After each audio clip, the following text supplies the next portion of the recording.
Welcome to Scaling Without Breaking podcast, the show for startup leaders who are done winging it and sick of everything being a bottleneck. Your team's growing, the cracks are showing, and what got you here is officially breaking. Each week, you'll hear raw stories, sharp strategies, and real talk from founders, operators, and advisors who've scaled through chaos and built companies that run without constant firefighting. If you're ready to start leading like a CEO and move beyond just surviving, you're in the right place. Here is your host, Roland Siebelink. Hello and welcome back to the Scaling Without Breaking podcast. Today, I'm very excited about our guest. He became a CEO at age 22 after a management buyout, then built his company from 25 to 250 people. That's a full scaling story, making it the largest call center in the Baltic states. Now, 10 years ago, he just stepped back. He handed the reins to his team, moved on to angel investing, crypto ventures, and semi-professional endurance racing, including 24-hour races at the Nürburgring.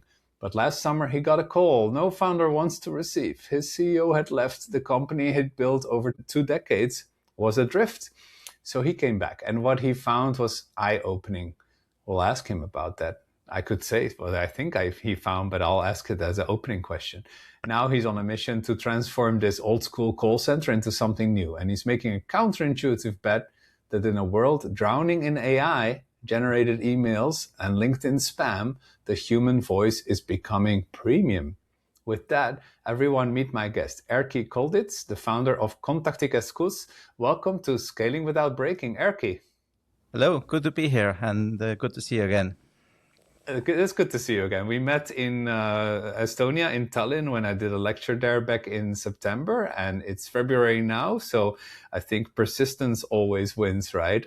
So glad to finally have you on the podcast, Erki. So Erki, you stepped away from your company for 10 years and then had to come back when things fell apart. What did you find when you walked back in the door?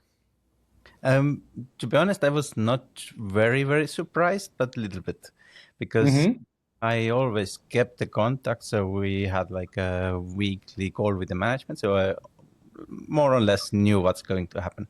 But the thing is that when this is not my main responsibility, I just have the call, a little bit think about, and that 40 minutes later, I don't think about it anymore. So it's not it's not on my table.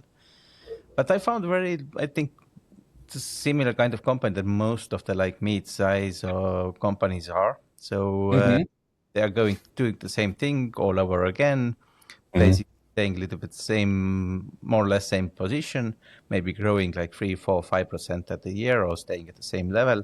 So this is very stable environment that where I came in.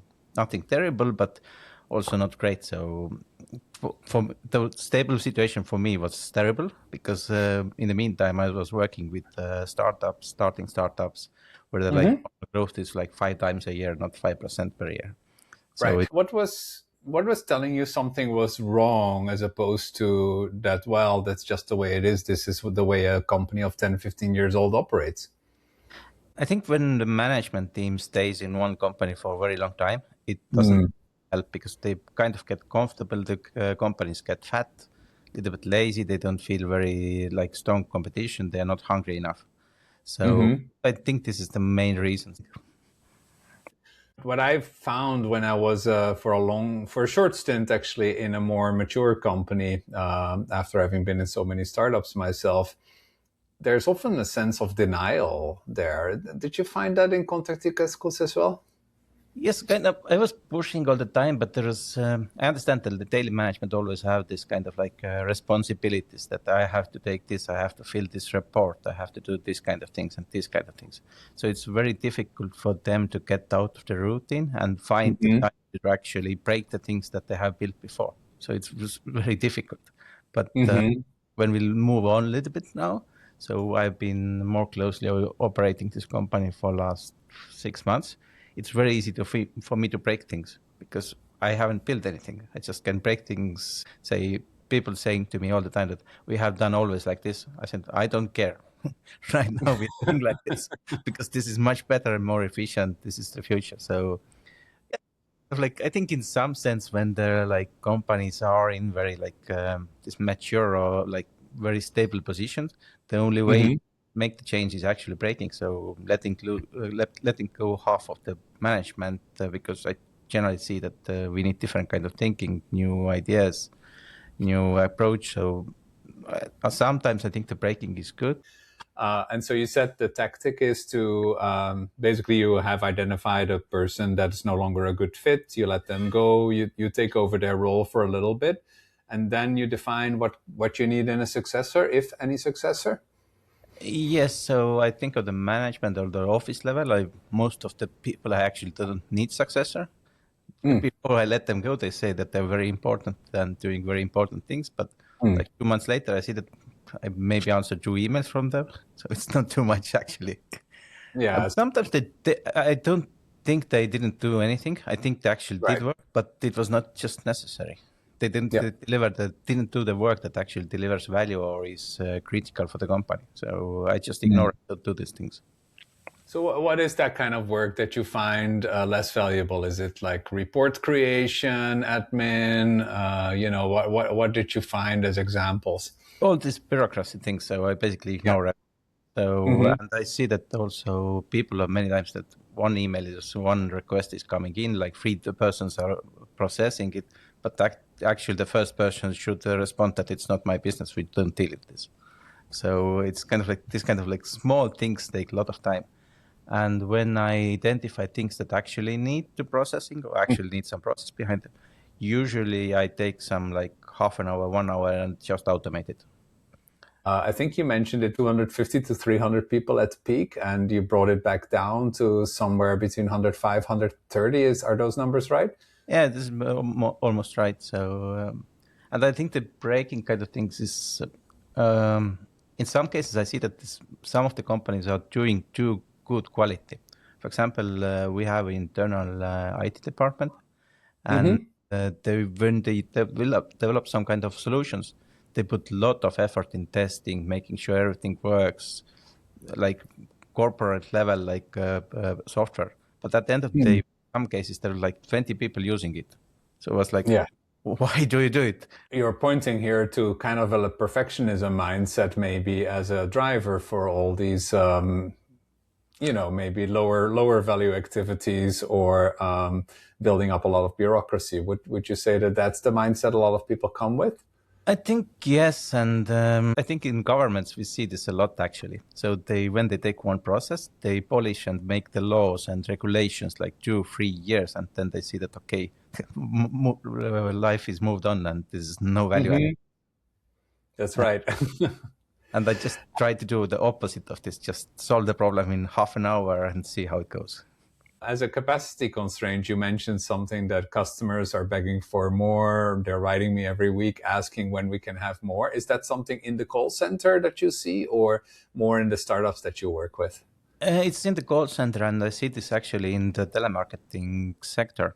So I actually didn't realize this myself. I was talking with one of the candidates for the sales management, and he told me that all the emails, all the LinkedIn stuff they're sending out doesn't work anymore because the AI automated it so much. So it's super simple to build automation that sends all the prospects out some LinkedIn messages, emails, very personalized, very well. But nobody's calling anymore.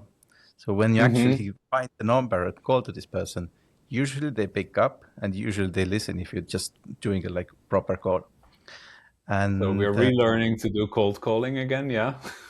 Yes, because one thing you actually pick up and they actually pay attention. So in social media, you don't see any ads. You just put your attention there like half a second that you scroll on. But when somebody calls, you actually pick it up. And if it's not like a bad quality cold call, but actually this person knows about, hey, I'm calling from this company, you are operating this business, we like to have some kind of discussion around it. So doing the proper call, proper sales, not just the aggressive telemarketing. I think this works in like B2B sales and also in B2C sales. So that's been, I think, the avenue that you put Kontaktikeskus on. So does that mean in this age of AI, that is actually the growth opportunity? It's less about support and more about telemarketing, reinventing telemarketing for this new age? I think we can move the like B2C telemarketing more to the B2B quality. So I basically, see. before we call any like private person, we know more data about where he is living, what time he wakes up, and what time he likes to respond to calls. So the simple answer is that when I call to one guy like 10 o'clock on Tuesday morning, and he responds, "I'm at work, don't call me," then it'd be very stupid to call next week and go again like 10 o'clock in Of the Tuesday course, morning. yeah. Usually telemarketing agents don't use this knowledge. They call next day, same time, and Right. get the same response. So, and also we can enrich some data and just working with data to make the call very like personalized. We can manage with the scripts. So actually the agents see on the screen that like really personalized scripts. Okay, so Erki, walk me through that cost per order model that you invented. How does that work? It's a combination of things. So usually it's cost per order thing is quite standard in telemarketing. So basically we get paid when our customer or partner gets paid. So it's we sell one product for, I don't know, 30 euros. End customer buys it for 30 euros. Our partner pays us 10 euros. We make 10 euros. So if we make money, they make money. So this is generally the idea how I like to make business, because this makes long-term cooperation, everybody wins. But we have been thinking that how to implement this kind of value or the same logic in different kind of other environments.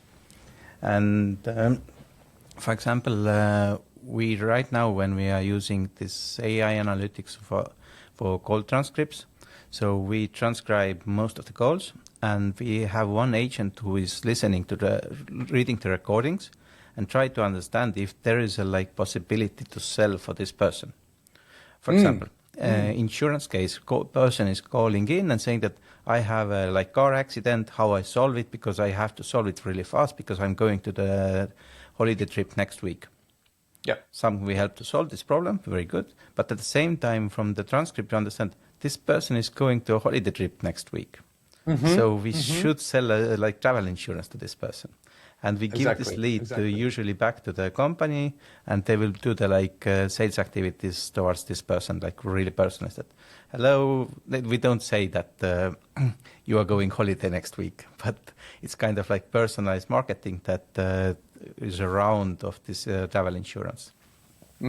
And so the insight you had, I believe, was that those companies are often not that good at working with those leads. Is that something that you then want to bundle as like, let us also sell travel insurance to that to those customers?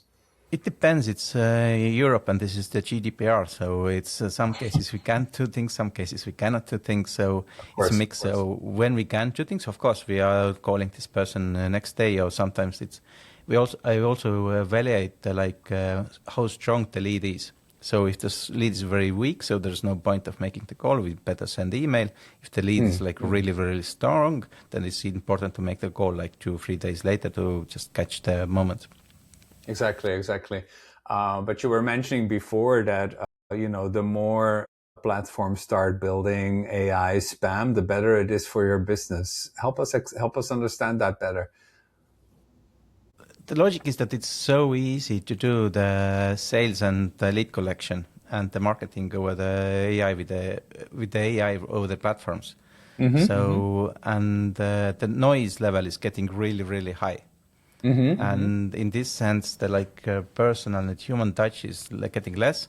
And I think this helps the companies who are actually putting effort in there. So it's not the cheapest sales. Of course, it's much cheaper to make AI agent, to make a call, send emails. It's very cheap.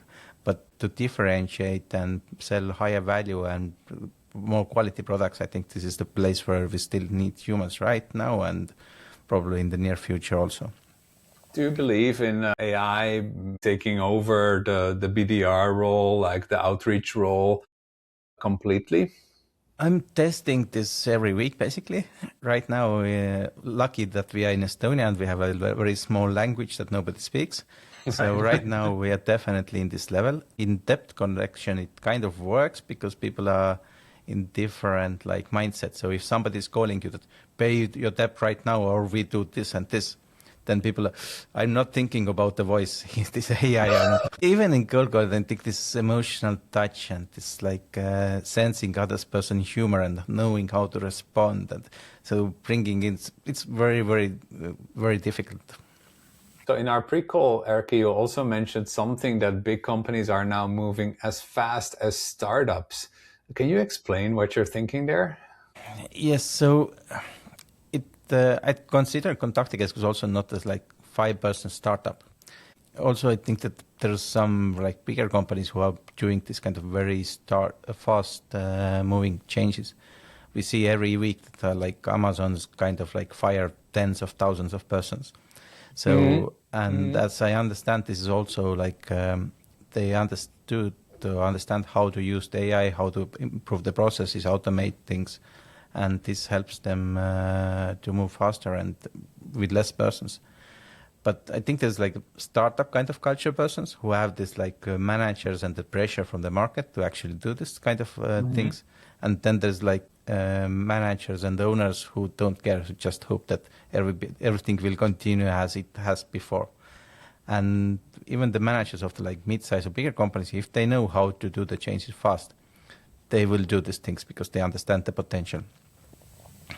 That's very good. But it's interesting that you said like in your own value is actually enhanced by just building prototypes and coding. I think you said you do about 50% of your time building prototypes and those MVPs internally, right? Do you see that as the CEO role of the future? It depends, I think, the size of the company. So if I would be like a very big company, I think the CEO role is more like managing with a mid manager. Yeah. But I'm kind of like, it's still considered like a small company in some sense. So I like to be hands-on. So it's kind of like exciting for me also. But I think one of the innovations we kind of did last couple of weeks is that when before I just made like simple prototypes in Replit or some other places, they were not far from production, far from real data, anything like this. So we kind of opened up the real APIs now for persons like me. So it's it's like a kind of prototype project right now. We have read-only access only to real APIs. We host the things in local machines right now. We don't have this, but at the same time we have the same logins. Everything looks the same, like it's production software. And I think this is like a really interesting thing because think about the process earlier. So, for example, in some kind of mid manager or top manager, think that, okay, we need to have one new software or new reporting or whatever kind of internal tool or external tool that we want to sell to customers. Usually I have like 3 weeks of discussions with mid managers, top managers, customers, doing some kind of evaluations with IT, data protection, whatever, like 6 months project. Right now, I just open up one coding tool, like vibe coding tool. I have the environment which knows all my APIs, all my regiments, all my like design language, everything like this. I enter prompt. Of course, I prepare the prompt a little bit more. Yes. And like half an hour later, I have like software that actually works. So, Erki, I also like to talk a little bit about the person behind the company, of course, right? So tell us where you grew up and how did you prepare yourself as a kid and a teenager already to become such a powerful founder CEO at age 22? I was born in Tallinn, in the capital of Estonia, in small suburb, simple home, not very much money, so everything was simple. So we have to do everything ourselves. So I have 2 tools to play with last 10 years, first 10 years, so we don't have anything. It was the time that we made our own toys to play with. So it's kind of like the situation. Right. And I think the excitement of technology was very driven with one of my neighbors who was like a couple of years older than I was.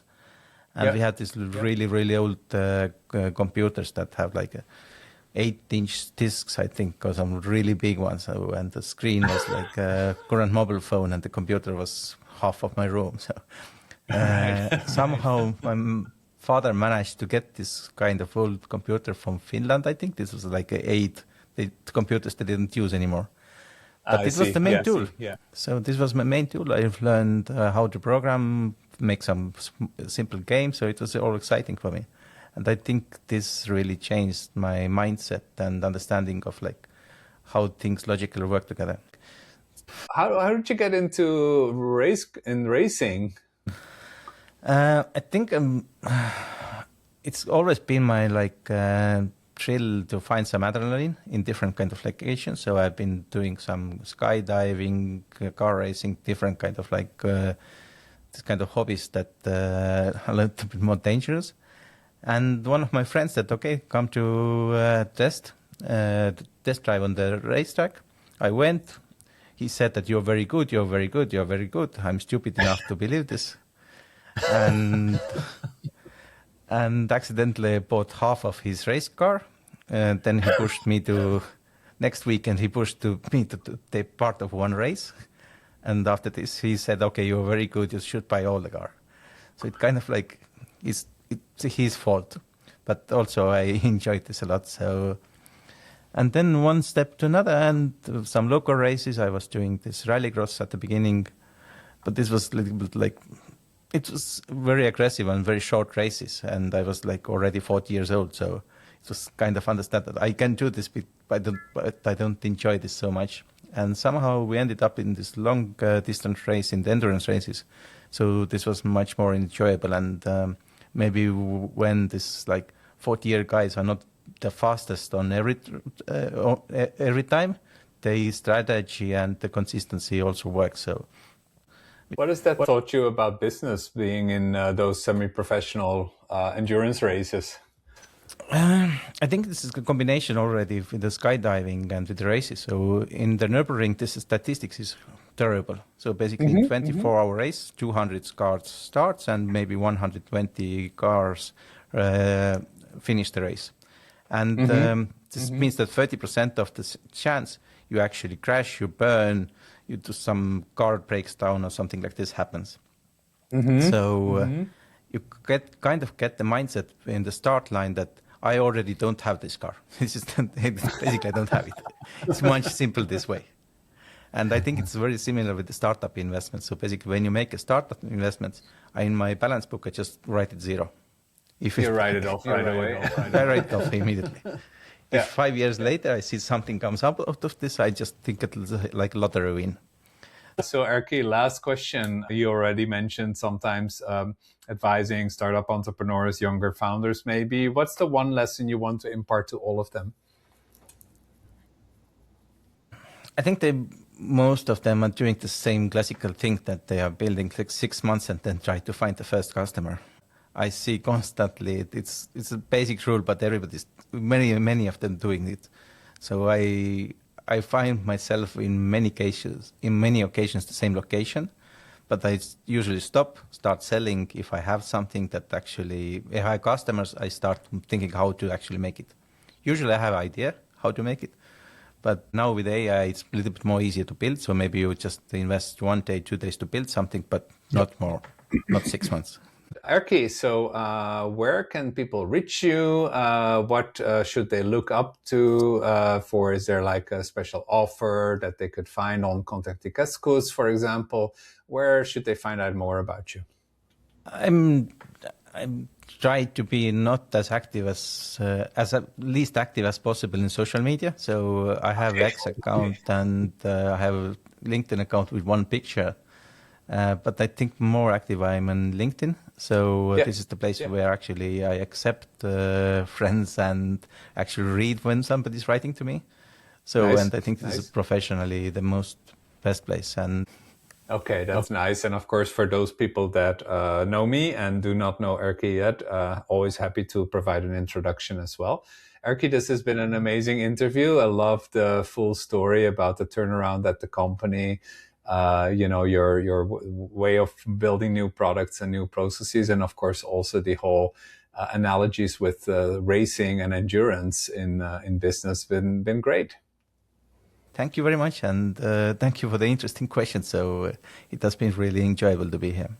Oh, thank you so much. And for the audience, I am sure you've loved this conversation. Of course, we'll have another conversation, maybe not quite as good as Erki next week, but I'll see you on the next show.